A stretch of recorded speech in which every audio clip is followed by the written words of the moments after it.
अगर आपने एलआईसी की कोई भी पॉलिसी ले रखी है या लेने की सोच रहे हैं तो यह वीडियो ज़रूर देखिए। एलआईसी पॉलिसी को लेके जो सबसे ज़्यादा सवाल पूछा जाता है वो होता है मैच्योरिटी अमाउंट को लेके कि भाई हमें कितना मैच्योरिटी अमाउंट मिलेगा। जो एजेंट हमें बताता है मैच्योरिटी अमाउंट के बारे में उतना मैच्योरिटी अमाउंट हमें मिलेगा या नहीं मिलेगा।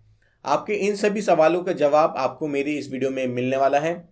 आज हम बात करने वाले हैं एलआईसी की न्यू एंडोमेंट प्लान के बारे में।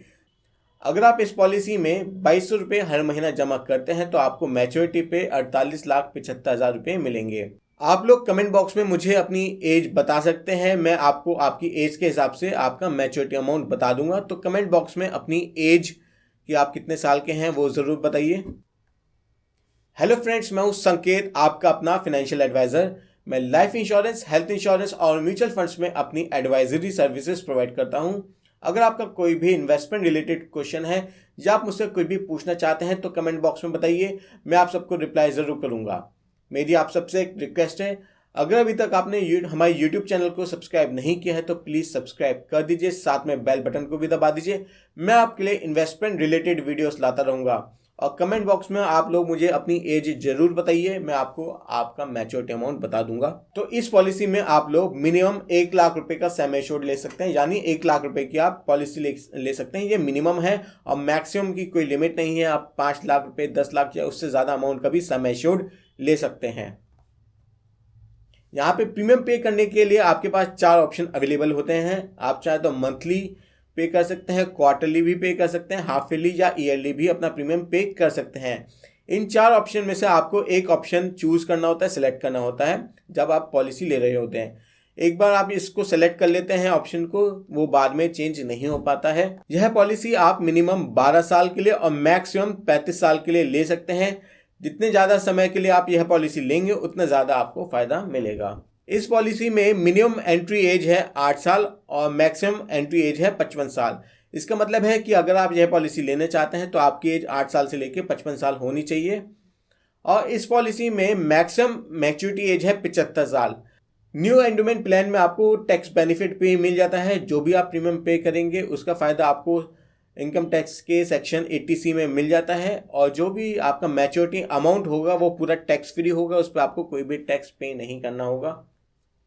अब मान लेते हैं कि आपको यह पॉलिसी लेने के बाद कुछ फाइनेंशियल इमरजेंसी आ जाती है और आप किसी भी वजह से इस पॉलिसी को कंटिन्यू नहीं करना चाहते हैं तो आप इसको सरेंडर भी कर सकते हैं। सरेंडर आप 2 साल बाद ही कर पाएंगे। मिनिमम 2 साल तक आपको प्रीमियम पे करना होगा, उसके बाद ही आप अपनी पॉलिसी को सरेंडर कर पाएंगे। अब सरेंडर वैल्यू की बात करें तो जो भी प्रीमियम आपने पे किया होगा उसका 75 to 90% ही आपको वापस मिल पाएगा। और अगर आप सरेंडर नहीं करना चाहते तो आप लोन भी ले सकते हैं। ज़रूरत पड़ने पे लोन भी आपको पॉलिसी लेने के 2 साल बाद ही मिल पाएगा। और लोन वैल्यू की बात करें तो सबसे पहले आपका सरेंडर वैल्यू कैलकुलेट होगा और उसका मैक्सिमम आपको 80% लोन मिल सकता है।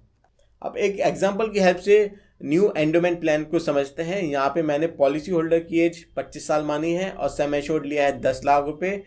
पॉलिसी टर्म मैंने यहाँ पे लिया है 35 साल।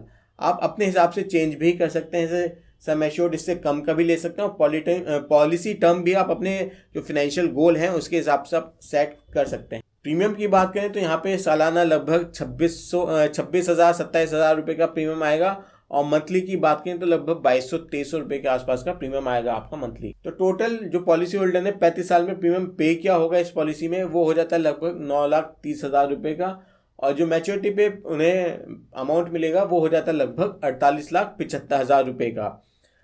अब दूसरे एग्जांपल में मान के चलते हैं कि भैया अगर पॉलिसी होल्डर की डेथ मैच्योरिटी से पहले ही हो जाती है तो कितना मिलेगा अमाउंट।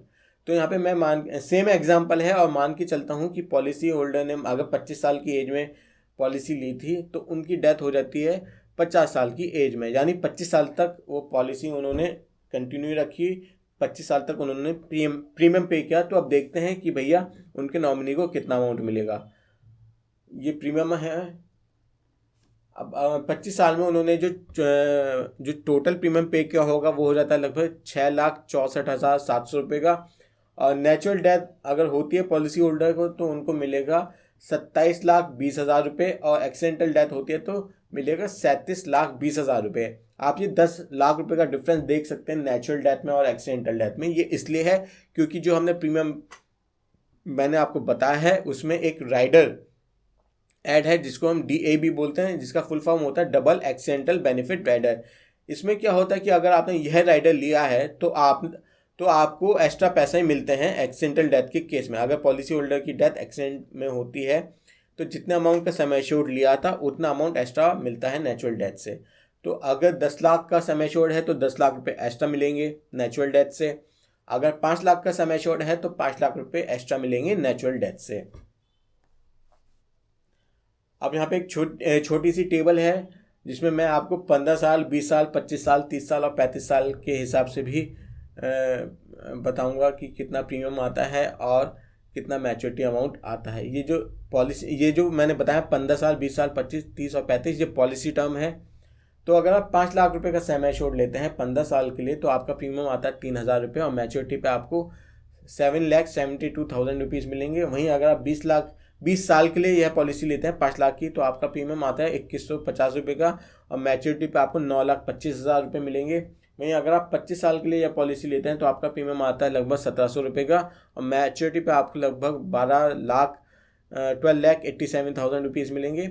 अगर आप 30 साल के लिए यह पॉलिसी लेते हैं तो आपका प्रीमियम आता है लगभग 1,350 रुपये का और मैच्योरिटी पे आपको 17,25,000 रुपये मिलेंगे। वहीं अगर आप 35 साल के लिए यह पॉलिसी लेते हैं तो आपका प्रीमियम 1,150 रुपये का आता है और मैच्योरिटी पे आपको 24,37,500 रुपये मिलेंगे। ये 5 लाख का सम एश्योर्ड लेने पे है। अब बात करते हैं ये पॉलिसी किन के लिए ज़्यादा सही रहेगी। तो जो लोग ज़्यादा रिस्क नहीं लेना चाहते हैं, कम रिटर्न से ही वो सेटिस्फाइड हैं, वो और छोटा सा रिस्क कवर लेना चाहते हैं तो वो ये पॉलिसी ले सकते हैं। अगर आप अच्छा खासा बड़ा लाइफ इंश्योरेंस कवर लेना चाहते हैं तो आप टर्म इंश्योरेंस ले सकते हैं और अगर आप रिटर्न चाहते हैं तो आप इक्विटी म्यूचुअल फंड्स में इन्वेस्टमेंट कर सकते हैं। मुझे उम्मीद है आपको मेरी वीडियो पसंद आई होगी और अगर आपको मेरी वीडियो पसंद आई है तो please like, comment and share भी कर दीजिए। और अगर अभी तक आपने हमारे यूट्यूब चैनल को सब्सक्राइब नहीं किया है तो प्लीज़ सब्सक्राइब कर दीजिए, साथ में बेल बटन को भी दबा दीजिए। मैं आपके लिए इन्वेस्टमेंट रिलेटेड वीडियोस लाता रहूँगा। Thank you so much, have a nice day, bye bye.